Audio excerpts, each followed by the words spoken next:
The federal racketeering and trafficking case against Sean Diddy Combs gets underway in New York, starting with jury selection. The courtroom walls in Lower Manhattan are cracking, and not from the pressure of Sean Diddy Combs' legal team.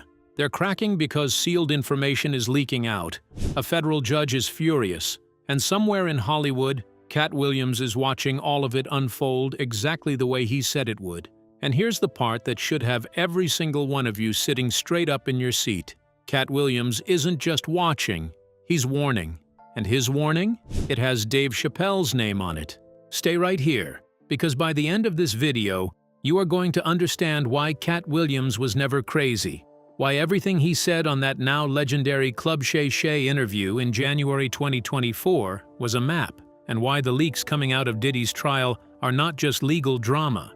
They are the beginning of an unraveling that may reach names you never expected, names that Dave Chappelle may have to answer for, and names that are making some very powerful people in Hollywood very, very nervous right now. Let's get into it. The leak that started it all. To understand what Katt Williams is warning Dave Chappelle about, you first need to understand what just came out of that courtroom, because it is explosive. Sean Diddy Combs stood trial in Manhattan on federal charges of trafficking, racketeering conspiracy, and transportation to engage in what prosecutors called a sprawling, decades-long criminal enterprise built on coercion, violence, and silence. The trial began in May 2025, and for weeks, jurors were bombarded with testimony about what Diddy allegedly called freak-offs, drug-fueled, days-long performances that he allegedly orchestrated, filmed, and used as leverage. But here's where it gets deeply uncomfortable. Right in the middle of that trial, right in the middle of sealed proceedings that were supposed to be airtight, information leaked. Sealed information. Evidence that was only supposed to be seen by the attorneys, the judge, and the jury found its way to the tabloid press. TMZ ran a story. The Daily Mail ran a story. And Federal District Judge Aaron Subramanian was furious. He called both sides into the courtroom, and he did not mince words. "Someone is lying here," the judge said. He told the court that one or more people in this courtroom flagrantly violated this court's orders, and he made clear that what happened could result in civil or criminal contempt charges for all involved. Let that sink in. A federal judge, in one of the highest-profile trials in modern American history, is standing in a courtroom saying somebody in that room is a liar. Somebody broke the rules. Somebody wanted information out in public, and they wanted it out badly enough to risk contempt charges. Now ask yourself, who benefits when sealed information leaks from a trial like this? And more importantly, what was in that sealed information that somebody didn't want sitting quietly in a locked file? We don't know the full answer yet, but we know this. Diddy's own legal team had previously filed a motion accusing the government of running a smear campaign, of orchestrating a scheme to undermine his right to a fair trial by colluding with the media. They pointed to what they called 4 different tactics of government misconduct, the most egregious being the CNN leak of Diddy allegedly assaulting his then-girlfriend Cassie Ventura in 2016. They asked for potential remedies, including the disqualification of witnesses, suppression of evidence, or dismissal of all charges. So the leaks are flying from both directions. The defense says the government leaked. The judge says someone in that courtroom lied. And in the middle of all this chaos sits a mountain of evidence. Tapes, hotel damage records, hundreds of bottles of Astroglide and baby oil seized from Diddy's properties. That is painting a picture of something far darker than a record label. And Katt Williams? He saw every single bit of this coming. Katt Williams, the prophet nobody wanted to hear. Let's go back. January 2024. Shannon Sharp's Club, Shay Shay Podcast. Katt Williams sits across from Sharp for 2 hours and 45 minutes and proceeds to drop one of the most explosive celebrity interviews in internet history. The video racks up over 15 million views in a single day. And in that interview, almost casually, almost like he was reading from a script he had already lived, Katt Williams says this: "All of these big deviants is all catching hell in 2024. It's up for all of them. It don't matter if you Diddy or whoever you is. All lies will be exposed." At the time, people laughed. People dismissed it. People said Katt was rambling. that he was unhinged, that this was just another conspiracy-laced rant from a comedian who had been through it all. But then, September 2024 arrived. Federal agents raided Diddy's homes. He was arrested. He was formally charged trafficking, racketeering, and transportation for. He pled not guilty, but he was locked up, his bail denied, and suddenly the world was replaying every word Katt Williams had ever said. And then they found the part about Diddy's parties. Because Katt didn't just predict the fall, he told you exactly why he stayed out of it. Because P. Diddy be wanting to party, and you got to tell him no, Williams told Shannon Sharp. You got to tell him no. I did. See, I got the receipts for everything I'm telling you. That's why I can say them so freely. Read that again. He said he had receipts. He said he turned Diddy down. And he said he did it to protect his integrity. And in a later moment in the same interview, he linked his disdain for Diddy directly to his love for Tupac Shakur, referencing long-standing speculation about Diddy's alleged connection to Tupac's death.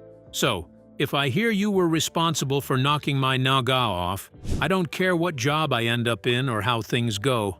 If I find a way to get you, that's what I'm about. I just don't like you walking around scot-free.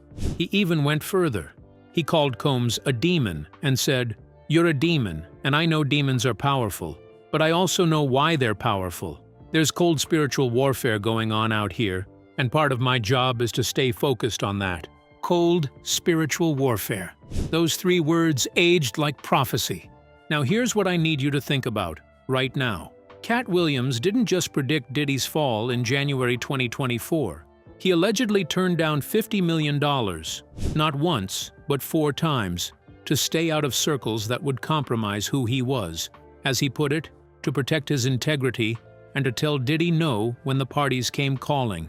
4 times. Think about the courage, or the foreknowledge, it takes to walk away from $50 million 4 separate times. So what does this have to do with Dave Chappelle? Everything.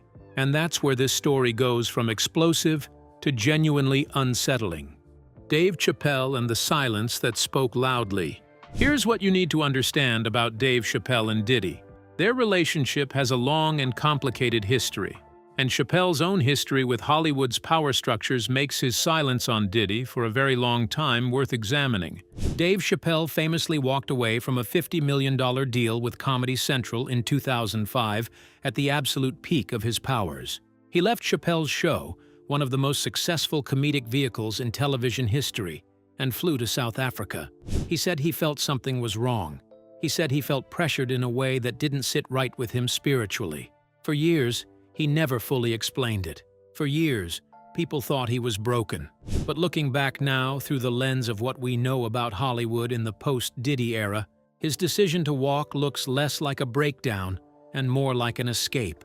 And Katt Williams, in that same Club Shay Shay interview, was asked about Chappelle's decision to leave that $50 million deal. Williams said it wasn't even close to what happened, and then proceeded to link his own decision to turn down money to avoiding Diddy's parties. The implication was clear. Chappelle walked away from something. Williams walked away from something. And both of them walked away from environments where Diddy was operating. For years after Diddy's name started being dragged through the headlines, Dave Chappelle was relatively quiet. And in a culture where silence is often read as complicity, or at the very least as knowledge, people started asking questions. Katt Williams was not quiet about it. According to conversations that circulated across social media, Williams made it known that he felt Chappelle knew more than he was saying. And then, in January 2025, Dave Chappelle finally broke his silence. He hosted Saturday Night Live for the 4th time and delivered a 17-minute monologue that directly addressed the Diddy situation. And in true Chappelle fashion, he did it through comedy. He joked that he had never been invited to Diddy's parties. "I've been in a lot of trouble in my day, but this guy Puffy, oh buddy, this guy is in an enormous amount of trouble. I don't think I've ever seen anything like this. They've got this guy in a RICO case by himself." He then joked that he wasn't invited to the freak-off parties because of his looks. "I thought about it. I said, oh my God, I'm ugly. Everyone in Hollywood had an orgy behind your back and none of y'all called me? That really hurts." Then he walked it back. "It's not that I'm ugly. I look like I'll tell. The last thing you want to see at the orgy is me looking across at you."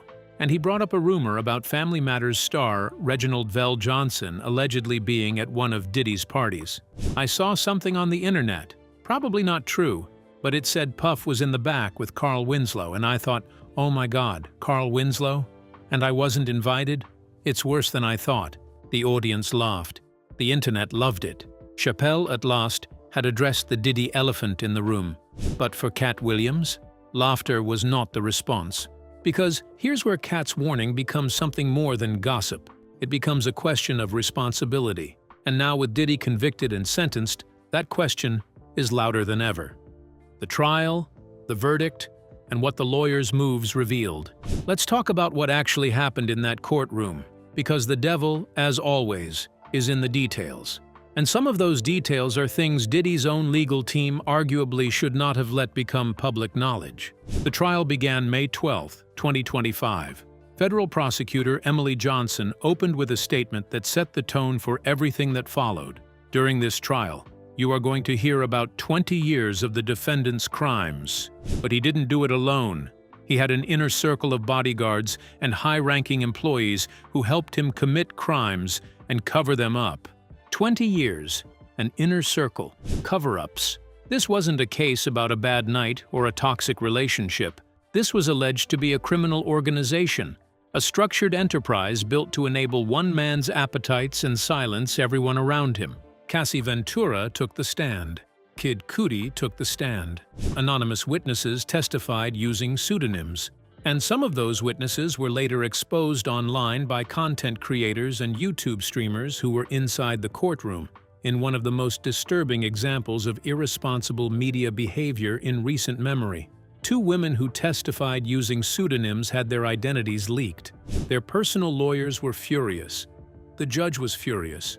The entire trial became a lesson in how powerful men create systems that extend even into the spaces designed to protect their victims. Now, defense attorney Mark Agnifilo, Diddy's lead defense lawyer, spent 5 hours in closing arguments trying to reframe everything. He called the prosecution's case the false trial and the exaggerated trial. He called Diddy's behavior a swinger's lifestyle. He argued that Diddy was a self-made, successful black entrepreneur being persecuted for consensual behavior. He said Diddy takes care of people. But the prosecution, led by Assistant U.S. Attorney Maureen Comey, came back swinging. Her rebuttal was devastating. The jury heard about text messages, phone logs, hotel bookings, and what prosecution described as a relentless criminal conspiracy. The jury also watched video, actual footage of the freak-offs, and saw evidence of the baby oil, the hotel room damage, the controlled substances. On July 2, 2025, the jury came back. Diddy was acquitted of the sex trafficking and racketeering charges, but he was found guilty on 2 counts of transportation to engage in prostitution. The verdict was mixed. One juror later told ABC News that Combs got off easy. Then, on October 3, 2025, Diddy faced sentencing. He walked into that Manhattan courtroom gray-haired, wearing a white shirt and cream sweater. He hugged his lawyers. He turned to face his children. And when it was his turn to speak, he sobbed and begged for mercy. He called his past behavior disgusting, shameful, and sick. He said, "I've been humbled and broken to my core." He apologized to his 7 children and to the victims of domestic violence. He blamed in part his drug use. Judge Subramanian sentenced Diddy to 50 months in prison, just over 4 years, along with a $500,000 fine and 5 years of supervised release. He said Diddy's history of good works can't wash away the evidence that he abused women he claimed to love. He said the conduct occurred for over a decade and with tremendous frequency, and asked why it happened so long. His answer, because you had the power and the resources to keep it going, and because you weren't caught. Mark Agnifilo, standing outside the courthouse after sentencing, was angry. He said the judge acted as a 13th juror and second-guessed the jury. His defense partner Brian Steele called it a very bad day for everybody and called the sentence un-American. Agnifilo vowed to appeal. But here's what nobody is talking about loudly enough. The appeal means this isn't over. The documents don't go away. The sealed proceedings that already leaked once could leak again. The names in those files, the names of people who attended events, who knew about the enterprise, who may have participated in or enabled the machine, those names are still in play, and Katt Williams knows it. What the leaked information actually means for Hollywood. Let's pause here and ask each other something important. You've been watching this story develop. You've seen the clips. You've seen the trial coverage. And now you know the verdict, the sentencing, and the fact that sealed information from those proceedings leaked out in real time while the trial was ongoing. Because Katt Williams doesn't believe that. And neither, it seems, does a growing number of people who have been watching this case very closely. The prosecution made clear this was not a one-man operation. Federal Prosecutor Johnson said he had an inner circle of bodyguards and high-ranking employees who helped him commit crimes and cover them up. An inner circle. People who knew, people who helped, people who are still out there. The civil lawsuits haven't stopped. Dozens of civil cases are still open and active. Lawyers representing alleged victims have said publicly that Combs' sentencing should encourage other victims to come forward, that no matter how powerful he may appear, justice is possible. And now, think about this. Diddy's lawyers say they're appealing. That means more proceedings, more documents, more opportunities for sealed information to surface. And we already know that somebody in that courtroom was willing to leak sealed material once. What happens in round 2? And where does Dave Chappelle fit into all of this? That's the part that Katt Williams seems to be pushing on.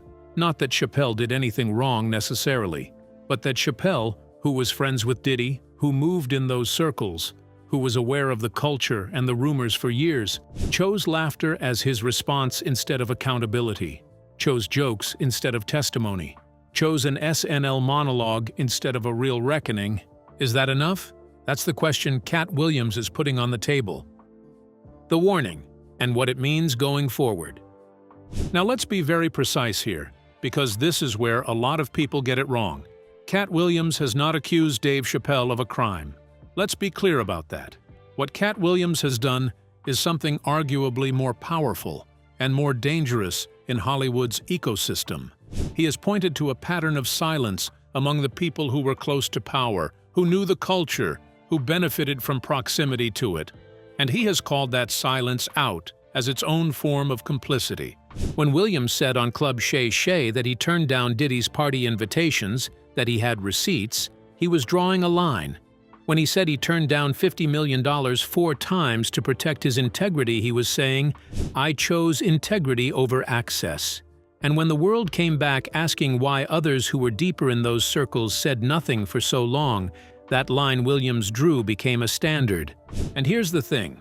It's a standard that feels very uncomfortable for everyone who was close to Diddy and chose to stay quiet while it was still profitable not to speak. Now consider what was inside that Netflix documentary, the one that 50 Cent produced, that caused Diddy to send a furious demand letter to Netflix. There was footage that Diddy had commissioned, shot by someone he hired to chronicle his life.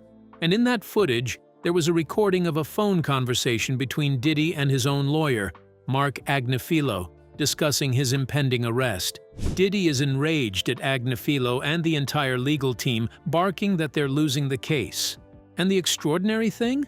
Agnifilo apparently did not know Diddy had someone recording their conversation when they spoke on the phone. Think about that. The man who was screaming about being wronged, about his privacy being violated, about the government leaking his information, was himself secretly recording his own attorney, a man who violated the trust of the people closest to him, all the way to the very end. This is the ecosystem that Katt Williams was warning people about. An ecosystem where everyone around Diddy was at risk of being recorded, manipulated, exposed, or silenced, including the people who were supposed to be protecting him. Is Dave Chappelle at risk in this ecosystem?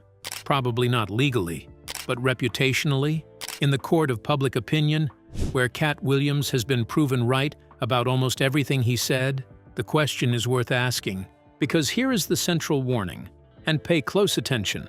Katt Williams is not just warning Chappelle, he is warning everyone who laughed at his Club Shay Shay interview, everyone who called him crazy, everyone who dismissed the receipts he said he had. He is warning everyone who thought proximity to power was protection, because as Diddy's case has made devastatingly clear, proximity to that kind of power wasn't protection. It was a liability. And now that Diddy is behind bars, now that sealed documents are leaking, now that civil lawsuits are multiplying, now that an appeal guarantees more proceedings, more exposure, more names, proximity is about to become a burden. The bigger picture, Hollywood's reckoning, is not over. Let's zoom out for a moment, because this isn't just about Katt Williams and Dave Chappelle. This isn't just about one trial, one verdict, one sentence of 50 months. This is about a systemic question that Hollywood has been avoiding for decades and is now being forced to answer. How many people knew? The prosecution said Diddy had an inner circle of bodyguards and high-ranking employees who helped him commit crimes and cover them up. Those people had names. Those people have not all been charged. Those people are still out there, and some of them are still in the entertainment industry. The civil lawsuits, dozens of them, are still active. Each of those suits has discovery processes. Each of those processes has the potential to surface new evidence, new names, new communications. And Agnifilo, Diddy's own lawyer, has vowed to appeal the conviction, which means the legal machinery continues to grind, and the information continues to surface. Meanwhile, at the Kevin Hart Netflix roast, broadcast in May 2026, Katt Williams showed up and made a series of jokes that reminded everyone exactly who he is. He quipped, "I want to be clear, just because Kevin went to Diddy parties does not mean he did something wrong. The fact he gets all quiet when you bring it up, that means he did something wrong." He made a joke about baby oil. He made a joke about charges not sticking. And at the end of it, Kevin Hart walked on stage and hugged Katt Williams and offered an olive branch of peace after years of public conflict between them. That image, Katt Williams and Kevin Hart burying their feud in the shadow of the Diddy trial, is one of the most symbolic images in entertainment in recent memory. Because it represented something. Even the people who had laughed off Katt's prophecies were now recognizing that he had been right all along. You don't make peace with the man who was right unless you know he was right. And Dave Chappelle, who made his peace with Diddy's downfall through an SNL monologue about being too ugly to get invited to the parties, is still out here, still performing, still one of the most respected names in comedy. And Katt Williams is watching. The warning isn't that Dave Chappelle is going to jail. The warning is simpler and in some ways more haunting than that. History is being written right now, and the people who chose to stay silent when it counted are going to have to answer for that silence in the court of legacy. It's over, and it's just beginning. So where does all of this leave us? Sean Diddy Combs is in federal prison. He was sentenced to 50 months, and even with time served, he will spend years behind bars. His empire is gone. His reputation is destroyed. He stood in that courtroom and called his own behavior disgusting, shameful, and sick, and said he had lost his businesses, his career, and his self-respect. And then the judge looked him in the eye and said, "Because you had the power and the resources to keep it going, and because you weren't caught." But here's the sentence that should echo loudest for every person watching this right now, especially every person in Hollywood who was ever close to that world. You weren't caught until you were. The civil suits are ongoing. The appeal guarantees more proceedings. And Katt Williams, the man everyone laughed at, the man they called crazy, the man who said in January 2024 that all lies would be exposed, is still standing. He was right about Diddy. He was right about the parties. He was right about the receipts. And if he is right about the warning he's sending now, that the people who knew and said nothing, who laughed it off, who made jokes on SNL instead of coming forward, then we are not at the end of this story. We are at the beginning of Chapter 2. And Dave Chappelle, one of the greatest comedians alive, a man who famously walked away from $50 million and went to South Africa because something felt spiritually wrong, that man, who made jokes about being too ugly to get into the freak-offs, is going to have to decide whether the next chapter gets written with his voice or without it. Katt Williams has already made his choice. He made it before any arrest, before any trial, before any verdict. He made it 4 times over for $50 million each time. He chose integrity. He chose receipts. The question now is simple. Who else is ready to speak? Let me know your thoughts in the comments below. Did Katt Williams see all of this coming? Or was this just the world catching up to what was already obvious? And do you think Hollywood's reckoning is truly just beginning? Or is Diddy's sentence the closing chapter? Drop your take below. Share this video if this story needs to be heard.